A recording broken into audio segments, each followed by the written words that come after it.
Itu namanya perilaku STMJ itu. STMJ, apa itu STMJ? Sholat terus, maksiat juga jalan terus. Nauzubillahi min dzalik. Tapi kalau kita ngucapin bismillah dulu sebelum main judi ini Ustaz, gimana nih Ustaz? Halal gak nih duitnya Ustaz? Bismillah itu adalah ucapan suci itu. Allah Maha Suci, bismillah juga ucapan yang suci. Tidak bisa dibarengi dengan hal-hal yang berbau maksiat dan dosa. Ramadan adalah bulan yang suci, bulan yang mulia. Maka jaga kesuciannya dan tingkatkan kemuliaan diri.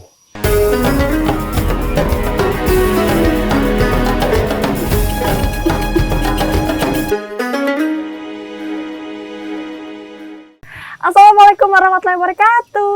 Masya Allah pemirsa Stumach, kali ini kita bisa bertemu lagi di bulan yang suci, yang penuh berkah, yang juga semoga kita semua nanti dapat keberkahannya ya, amin ya rabbal alamin. Dan pemirsa Stumach, di bulan suci Ramadan ini kita pengen menggali lebih dalam lagi tentang apa aja sih yang harus kita lakukan dan juga apa aja yang nggak boleh teman-teman lakukan di bulan suci Ramadan yang penuh dengan berkah ini. Dan saat ini kita sudah bersama dengan yang tentunya sudah ahli di bidangnya ya untuk kita tanyakan sesuatu. Jadi saat ini kita sudah bersama dengan Abi Zainuddin. Abi Zainuddin. Gimana kabarnya Abi? Alhamdulillah. Alhamdulillah. Alhamdulillah. Abi sehat selalu ya? Alhamdulillah, sehat selalu. Abi mau tanya nih Abi, puasa Abi aman kah Abi? Alhamdulillah aman, lancar. Lancar ya Abi ya? Pokoknya harus lancar, harus sehat terus ya Abi, tambah kuat staminanya. Siap. Abi, ini dia mau tanya nih Abi, ada teman-teman dia yang judi online ya Abi. Kadang mereka tetap melakukan judi online di bulan puasa nih. Gimana sebenarnya hukumnya? Apakah puasanya ini nih tetap berjalan lancar atau pahalanya tetap utuh atau justru malahan berkurang pahalanya Abi? Silakan. Masya Allah, tabarakallah. Itu namanya perilaku STMJ itu. STMJ, apa itu STMJ Abi? Sholat terus, maksiat juga jalan terus. Puasa terus, jalan, maksiat juga jalan terus. Nauzubillahi min dzalik. Nah, jadi permasalahan ini kita harus kembalikan kepada prinsip dasar agama, bahwa ibadah sesungguhnya adalah bagaimana yanha anil fahsya'i wal munkar, bisa mencegah seseorang, mengkat seseorang. Kita punya remote control untuk tidak terlanjur jauh dalam berbuat dosa dan maksiat. Jangan sampai berbuat mungkar ya Ustaz ya. Tapi kalau kita ngucapin bismillah dulu sebelum main judi ini Ustaz, gimana Ustaz? Halal gak nih duitnya Ustaz? Bismillah itu adalah ucapan suci itu. Allah Maha Suci, bismillah juga ucapan yang suci. Tidak bisa dibarengi dengan hal-hal yang berbau maksiat dan dosa. Otomatis membaca bismillah di tempat yang haram, ikut-ikutan dong jadinya haram. Dan judi yang diawali dengan bismillah sama sekali tidak akan merubah status keharaman hukumnya. Jadi jangan ada sangkaan teman-teman ya, dengan baca bismillah lalu hasil judinya jadi halal. Nggak boleh. Atau bismillah ngerampok gitu Ustaz ya? Boleh? Ya sama. Bismillah mencuri gitu, nggak boleh juga Ustaz ya? Itu sama artinya kita melibatkan Allah dalam urusan dosa dan maksiat.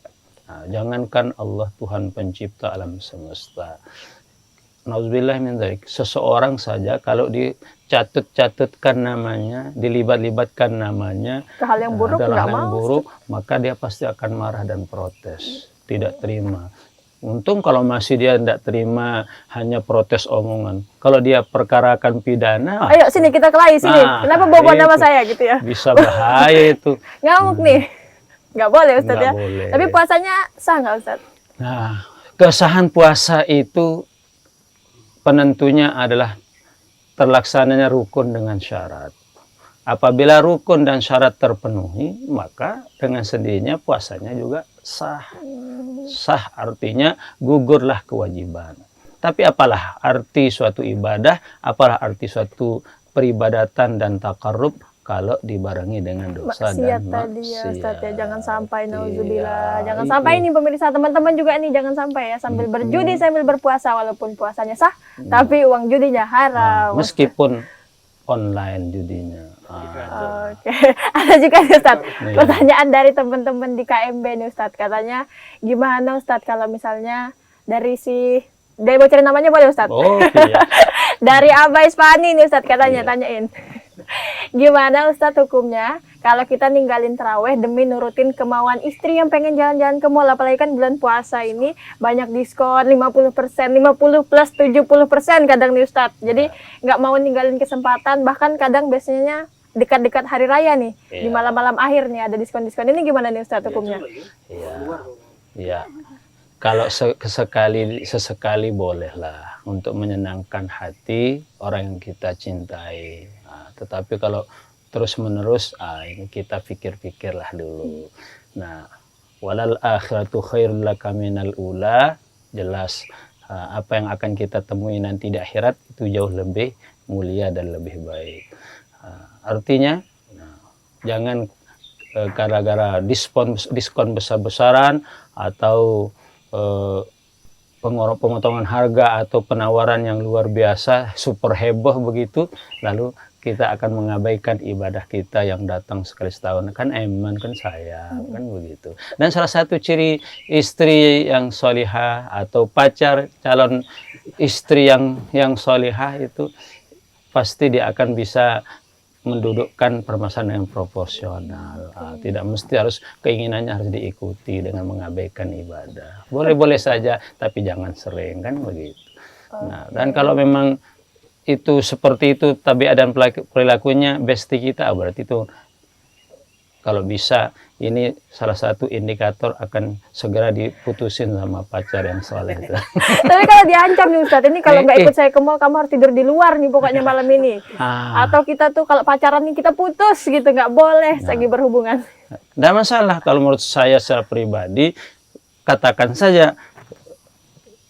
Kalau memang Anda memutuskan gara-gara itu, maka tahulah bahwa 100 masih antri di belakang Anda. Wah, 100 masih antri di belakang Anda. Tapi kalau itu sudah jadi suami istri, maka suami berhaklah untuk, dan bahkan berkewajiban untuk mengarahkan istri. Ma, sayangku, my love, atau mami, apakah bahasanya? Umi sayang. Umi sayang, dan seterusnya dengan bahasa-bahasa yang romantis begitu. Pendekatan suami memberikan penjelasan, bolehlah sesekali, tetapi tidak untuk keseringan dan terus-menerus sehingga mengorbankan ibadah kita yang memang eman kalau kita lewatkan momen, lebih-lebih sudah menjelang akhir Ramadan. Ingat loh, Lailatul Qadar bisa saja terjadi di puluhan yang terakhir. Orang dapat kemuliaan Lailatul Qadar, kita dapat diskon besar-besaran di dunia. Tapi keuntungannya kita di dunia, di akhirat nggak dapat. Kan gigit jari nanti itu. Berarti itu sebenarnya sama-sama untung ya Ustadz ya? Kalau nggak dapat Lailatul Qadar, dapatnya diskon. Tapi nggak boleh dibandingkan ya Ustadz ya? Untung sebatas di dunia. Untung sebatas di dunia. Ini Abah nih, dengerin Bah. Iya. Nggak boleh ya? Oke, ada juga nih Ustadz yang nanya. Kan katanya Ustadz, kalau puasaan dan hari raya itu momennya maaf-maafan nih Ustadz, maaf lahir batin, dan kita juga biasanya saling maafkan teman-teman. Tapi kalau misalnya kita sebenarnya ngomong, ya aku maafin kamu kok, tapi dalam hati ini nggak bisa maaf ya Ustadz, apalagi kebohongan-kebohongan mantan nih Ustadz, yang kadang bikin nyakitin hati, kadang ditinggalin, ini gimana nih Ustadz? Iya. Kesal banget rasanya. Yang penting, nahnu nahkumu bizawahir, wallahu yatawallas sarair. Jadi kalau kita terjemahkan dengan bahasa sederhana, nah yang penting kita sudah datang tulus ikhlas, meminta maaf, ampun, ridho, itu terserah up to you, terserah Anda, itu hubungan dia dengan Sang Pencipta. Nah, jadi, dan kita sebagai orang yang dimintai maaf, itu sesungguhnya itu suatu kemuliaan yang luar biasa. Itu sifat gentleman sejati, atau superior bagi seseorang yang mau melupakan kesalahan orang lain dan lebih mengedepankan kata maaf dengan tulus ikhlas. Memang memberi maaf itu pahit sekali kan begitu. Pedih rasanya Ustadz ya. Apalagi kalau ingat masa-masa yang atau kesalahan-kesalahannya, kalau kata orang udah kuulek jadi cabai. Tapi kalau di ghosting gitu Ustadz ya. Iya. Tapi Al-Quran mengajarkan tidak ada perintah dalam Quran itu meminta maaf. Yang ada adalah wal ya'fu, berikan kata maaf. Nah, jadi itu menunjukkan bahwa meminta maaf itu sungguh suatu yang terpuji dan mulia. Ternyata ada yang lebih superior, ada yang lebih hebat lagi, memberi maaf dan ampunan. Jadi rugi nih untuk pemirsa-pemirsa yang nggak mau maafin mantannya Ustadz ya. Rugilah. Apalagi di bulan suci Ramadan, jangan sampai nggak maafin mantan ya Ustadz ya. Buat semua mantanku, kalian maafkan. Ya, jadi buat semua mantanku, alhamdulillah, bismillahirrahmanirrahim. Jadi buat semua mantanku, bismillahirrahmanirrahim. Kalian semua aku maafkan dengan nama Allah, tulus dan ikhlas. Nah, itu. Masya Allah, aku berhasil memaafkan mereka semua karena ketemu Ustadz hari ini. Kalau boleh kita nobatkan beliau nih super girl kan begitu. Super girl. Luar biasa. Kalau laki Superman sejati. Superman sejati, saya Supergirl sejati karena berhasil memanfaatkan mantan. Punya sih, berapa ya? Yang jelas nggak kehitung. Aduh, ketahuan jadinya di sini ya. Ini kan Ustadz ngomong-ngomong soal tadi jalan-jalan ke mall nih Ustadz, pasti itu butuh uang juga Ustadz ya. Ya. Kan uang ini nggak dibawa mati Ustadz, Ya. tapi kalau kita berhutang sama teman-teman atau sama pokoknya teman kerja kita ada kas 100 gitu Ustadz. Ya. Dan apakah di bulan puasa ini hutang kita itu bisa dilunasi Ustadz? Karena hutang kan nggak dibawa mati Ustadz. Ya. Ya, auto lunas di bulan Ramadan Ustadz. Baik. Nah, ini yang perlu diluruskan, bahwa harta tidaklah dibawa mati, duit juga tidak dibawa mati. Nah, itu kalau dilihat secara zahirnya memang tidak ada orang mati membawa duit, itu perbuatan sia-sia. Duit itu untuk orang yang masih hidup, dan orang yang mati juga mau belanja kemana juga. Jadi tidak perlu disangui dengan duit, dengan apa-apa. Cukup disangui dengan kain kapan seadanya dan berbekal amal. Nah, begitu juga sungguhnya hutang tidaklah dibawa mati. Nah, maksudnya kewajiban di sini hutang itu berakhir di dunia. Artinya tidak mungkin kita menagih orang yang sudah meninggal. Otomatis ada dalam perspektif hukum fikih namanya hawalah atau hiwalah. Pelimpahan membayar hutang itu dilimpahkan pada orang yang hidup.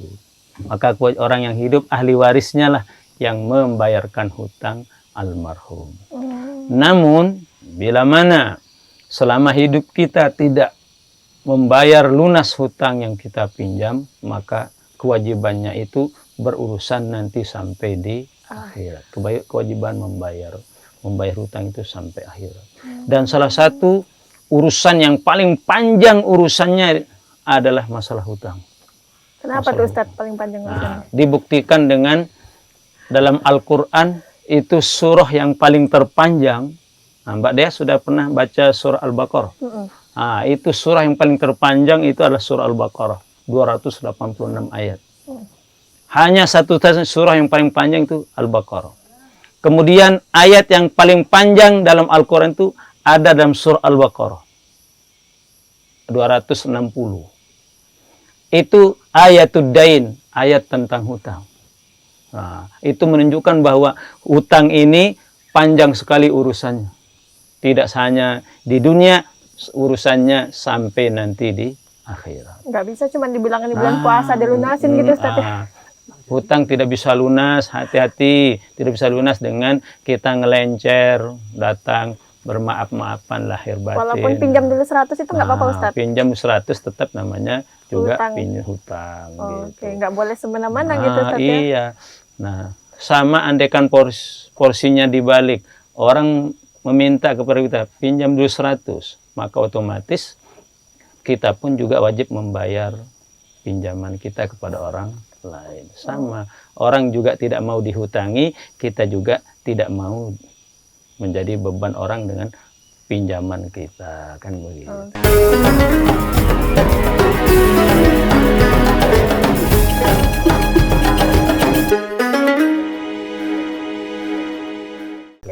janji gimana Ustaz? Nih kan sebelum dia wafat dia bilang aku nanti janji bakal mencintai kamu selamanya, atau aku janji tidak bisa hidup tanpa kamu. Ini gimana Nah, Ustaz? itu. Orang yang serang mengumbar janji itu playboy cap kambing.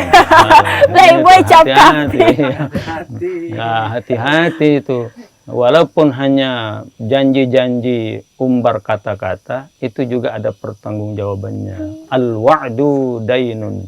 Janji itu adalah hutang. Nah, jadi Boleh itu hati-hati. Ustaz kita tagih janjinya nanti. Ah iya, kalau memang dia berjanji, ya kenapa tidak? Why not? Kan begitu. Harus ditagih janjinya itu. Mana janjimu? Nah itu. Makanya ada banyak kata-kata mana janjimu gitu Ustaz Nah ya. iya.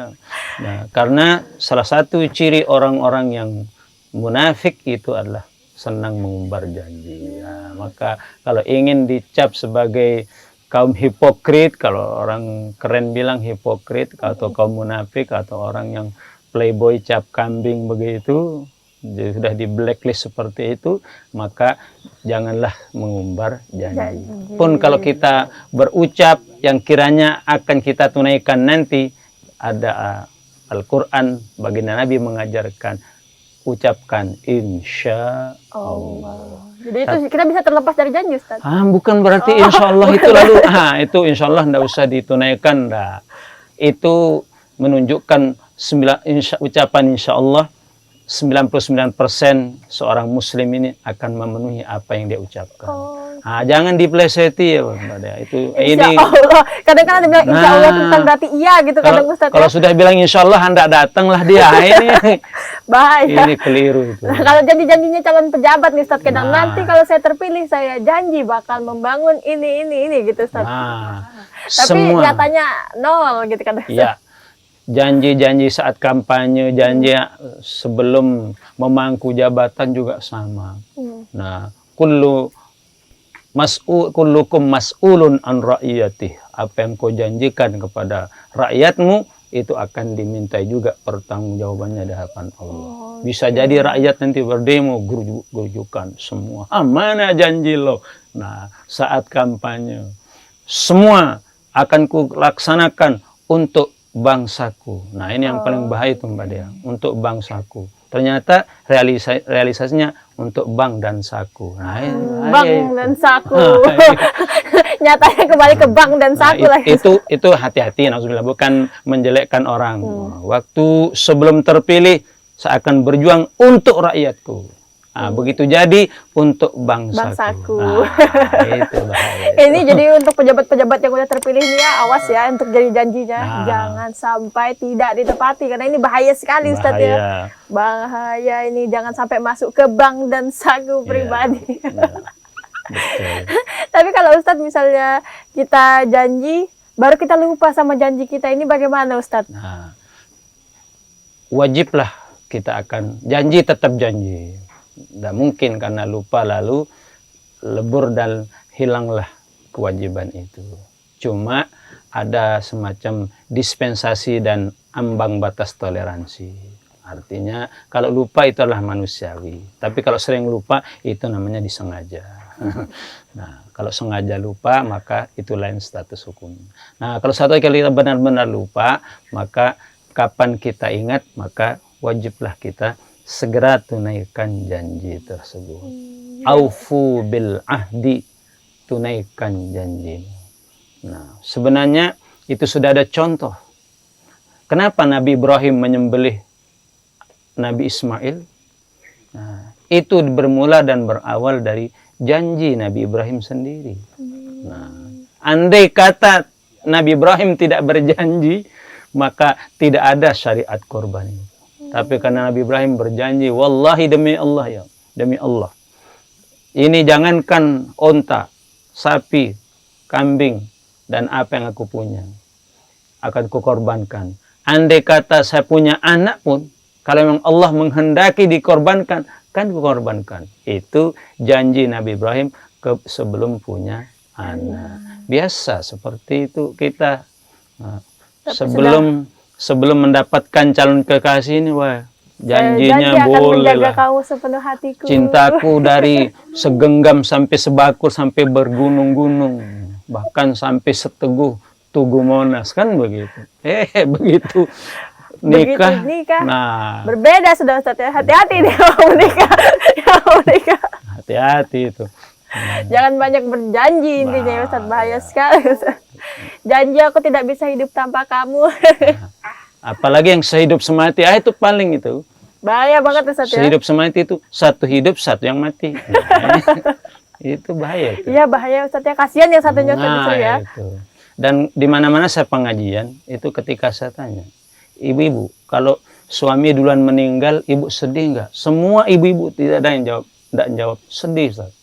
Sedih sekali. Semuanya sedih Ustadz Semua ya. sedih. Tapi kalau saya tanya bapak-bapak, Pak, kalau sekiranya ibu meninggal duluan, bagaimana? Ibu ikhlas. Bapak ikhlas kalau istri meninggal duluan. Semua jawaban kaum bapak itu rata-rata ikhlas. Ikhlas.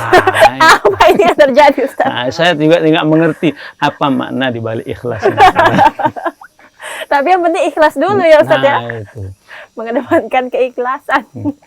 Cuma saya tetap salut sama kaum hawa, kaum ibu-ibu. Jawabannya itu bukan ikhlas tapi sedih. Karena Sedih. memang dari segi kewajiban pertama tidak siap sebagai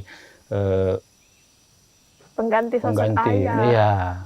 Iya. Agak Jadi, sedih jadinya Ustadz ya Iya, pasti. tersedih. Belum lagi berstatus janda, punya anak. Kalau janda muda mah enak kan begitu. Tinggal update status dari Aisyah RA. Banyak dah membaca itu. Tahu artinya Aisyah RA? Aisyah Rondo Ayu. Ya Allah. Atau Aisyah Rondo Anyar kata orang Jawa. Rondanya masih anom ya Ustadz nah, ya. Anum, Rondo Anum. Wah, Insya. Masih baru rondonya. Iya, malahan itu menaikkan ratingnya itu. Ustadz, habis itu Ustadz kalau misalnya kadang lebaran nih Ustadz, kita pengen beli baju baru tapi kadang ada yang nggak dapat THR, gajinya kurang. Iya. Tapi pengen ngasih ke keponakan nih Ustadz. Nah terus dia pinjam duit di pinjol. Ini gimana Ustadz? Pinjam duit di pinjol tapi dikasih keponakan. Hukumnya gimana Ustadz? Iya. Jangan karena begayaan atau ingin memberi lalu mengorbankan diri kita. Nah, di situ suatu cara yang tidak pas lah sebenarnya. Nah, boleh-boleh saja kita pinjam tapi dengan ada jaminan pasti akan kita ganti. Tapi sesungguhnya janganlah kita berbuat seperti itu. Wala takun kasyam'ah. Janganlah engkau seperti lilin. Studi uman haulaha, bisa menerangi sekitar. Jadi orang tersantuni, keponaan, semua dapat salam tempel kan gitu ya. Salam Supaya tempel. dapat kelihatan tante rich auntie. Ah, Saya adalah iya, rich auntie, rich uncle, apakah status yang atau orang yang loman kata orang Jawa pemurah. Nah, nyah-nyoh begitu. Nah, tapi ringan tangan. Bukannya. Nah. Ringan dompet ya, oke. Tapi yang dipakai pinjol, nah itu awas habis berbagi salam tempel, akhirnya lalu cari ikat kepala kan. Tempel koyo akhirnya Ustadz ya. Tempel koyo, minum bodrek. Kenapa? Pusing memikirkan mengembalikan dana pinjol. Nah, itu yang bahaya. Jangan itu. sampai Ustadz ya. Gadri firashik tirgu, berbuatlah seukuran tikarmu, kata orang Arab. Artinya, ya sudah, kalau memang mampu kita segitu, katakan aja apa adanya. Nah, oke. Uangnya mami, uangnya anti, uangnya uncle gitu. Cuma segini. Udahlah rezekinya segini. Udah alhamdulillah. Yang penting kita nggak ngutang. Alhamdulillah. Itu hidup sederhana justru membuat hidup lebih hidup. Nah, tapi kan setahun sekali Ustadz. Gimana? Nah, kan masih ada hari esok. Wah, masih ada hari esok dengan sampai pinjol Ustadz ya. Iya. Kecuali kalau besok lebaran kemudian mati enggak apa-apa, meninggalkan tapi itu lagi meninggalkan hutang lagi, urusan sampai urusannya jadi panjang lagi. Kalau kita pinjol baru tiba-tiba bisa lebaran meninggal, baru makin berhutang, akhirnya kita mewariskan hutang Ustadz ya. Ya, betul. Enggak usah lah.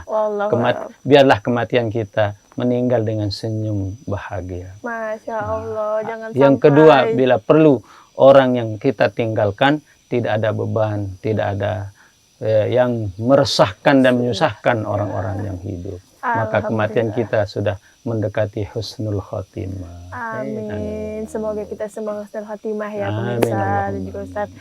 Tapi Ustadz, ini pengen tanya juga nih Ustadz. Kadang saya juga pernah lihat nih, ada pernah lagi berseriuran ramai di TikTok nih Ustadz. Ya. Yang ngimamin pacarnya nih Ustadz berdua. Nah kalau terawih ngimamin pacar nih gimana Ustadz? Hah, ini luar biasa. Kan pengen ibadah sama-sama Ustadz. Ya. Itu dalam bahasa agama. Nah, itu sambil menyelam minum air. Nah, Bagus dong Ustadz. Untung dong kalau kayak gitu. tergantung. Oh ya, tenggelam juga sih Ustadz, Ya. habisan napas. Ya, tergantung situasinya. Kalau di situ ada mertua dan sebagainya, maka tidak masalah. Kita masih dalam pengawasan yang aman. Nah, tetapi kalau kita berdua, walaupun dengan unit ibadah, fasyaitanu salisuh, pasti setan itu yang akan hadir, yang pihak yang ketiga. Sepanjang berduaan laki dan perempuan bukan mahram, yang disebut orang bukan murim itu, maka setan pasti ada andil di situ. Entah kau bagus-baguskan kan suaramu lah, nanti biar si istri calon istri kelepek-kelepek. Kan ini calon lagi istrimu tes-tes tuh- jadi imam Ustadz. Calon imam ya Ustadz ya. Magang tambah- jadi calon imam Ustadz. tambah mood begitu dan Dipanjang-panjangin surahnya Ustadz ya. Nah, inilah sesungguhnya calon suamiku. Nah, jangan terpikat dengan casing-casing yang begitu. Biarlah engkau nilai lahir batin apa adanya. Justru suatu saat kalau kita terlalu menilai dari casing luarnya, maka siap-siaplah. Suatu saat kita akan kecewa. Melihat aslinya bagaimana Ustadz. Oh, ternyata baru kelihatan belangnya. Ternyata kampret juga. Itu yang tidak kita inginkan. Cuman gaya-gayaan aja nih Gaya-gayaan. imamin saya ini. Nah. Padahal aslinya cuman hafal itu surah aja Ustadz ya. Biarlah kita belajar apa adanya sesuai apa yang kita punya dan miliki. Jangan karena ingin meraih simpati lalu kita bersandiwara di balik kepura-puraan. Nah, itu berbahaya. Jangan sampai walaupun cuman pengen niatnya mau ngimamin doang Ustadz ya. Ya. Nah, ada juga nih Ustadz pertanyaan teman-teman saya di KMB nih Ustadz, rata-rata kan pada ngerokok nih Ustadz. Ya. Merokok di mana itu? Merokok di bulan puasa ini kira-kira gimana Ustadz? Kan mereka nggak makan, padahal kan puasanya hakikatnya menahan hawa nafsu makan gitu. Tapi Iya. mereka cuma ngerokok Ustadz, cuma ngisep nggak makan. Ini gimana Ya. hukumnya Ustadz? Ya.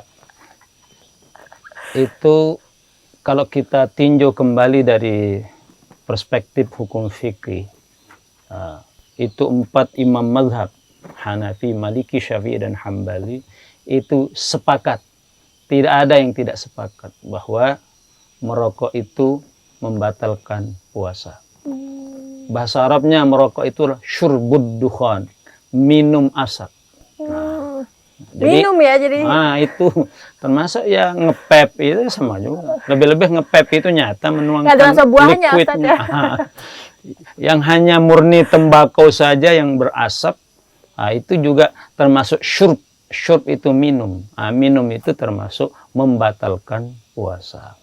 Sebab merokok itu juga menimbulkan rasa, ada kenikmatan yang dirasa ketika asap itu menyentuh organ-organ kita tertentu. Berarti minum asap supaya segar gitu kan yang Ustaz ya, itu supaya batal. liurnya tidak Ya, pahit. Oke, tidak Dan terasa. bahkan ada itu Mbak Dea, ada hamba Allah itu lebih baik dia nggak makan daripada nggak merokok. Iya. Nah, itu menunjukkan bahwa efek penting saya rokok ngerokok itu- aja gitu, Ustaz. ya. Maka kadang-kadang orang yang penting dikasih uang rokok jalan dah itu. Itu menunjukkan bahwa itu sangat-sangat krusial sekali. Dan Masya Allah, jangan sampai ya. Iya, Nah. ini uang rokok aja nih nggak apa-apa gitu Ustaz ya. tapi bukan berarti saya pro pada orang yang merokok, tidak. Saya lebih senang dan mengangkat dua tangan, saya menaruh hormat kepada orang yang tidak merokok. Menaruh hormat untuk orang-orang yang tidak merokok. Ya teman-teman, maaf ya kalian tidak dihormati. Ayo maaf ya kalian tidak dihormati. Ya, kenapa? Karena pertama orang yang tidak merokok, pertama menyelamatkan dirinya sendiri. Nah, karena save our Save our body. Our body. Selamatkan diri kita dulu. Nah, kalau sudah diri kita selamat, otomatis orang lain juga safety kan selamat. Nah, ternyata memang menurut orang kesehatan sih yang saya dengar, tapi ternyata memang perokok fasib itu jauh lebih berbahaya daripada perokok aktif. Itu menunjukkan bahwa dampak bahaya merokok itu tidak hanya kepada diri si perokok secara pribadi, tapi juga berbahaya buat orang lain. Sekitar. Kasihan banget dia ngerokok, orang sekitar yang kena gitu ya. Apalagi ada anak-anak bayi dan ibu hamil. Itu sangat-sangat berbahaya. Jangan sampai di sekitar kita kayak gitu. Jadi nggak usah ngerokok ya Ustadz ya. Termasuk Mbak Dia juga sebenarnya kalau punya pacar yang merokok dan tidak merokok, segera diputusin Ustadz ya. Jadi kalian yang perokok-perokok tidak punya jalur untuk menuju saya. Tidak ada kesempatan. Ya, ini tidak terasa Ustadz, perbincangan kita 30 menit sudah. Ini terakhir Ustadz, boleh kasihkan kesimpulan dari perbincangan kita selama 30 menit ini. Mungkin pesannya juga Ustadz boleh kasih ke pemirsa semuanya Ustadz. Baik. Kepada pemirsa yang dirahmati Allah, Ramadan adalah bulan yang suci, bulan yang mulia. Maka jaga kesuciannya dan tingkatkan kemuliaan diri. Nah, Ramadan itu datangnya sekali dalam 1 tahun. Alhamdulillah, kita bersyukur Allah masih memberi kesempatan tahun ini. Kita tidak ada kontrak pasti dengan malaikat apakah ketemu dengan Ramadan tahun depan.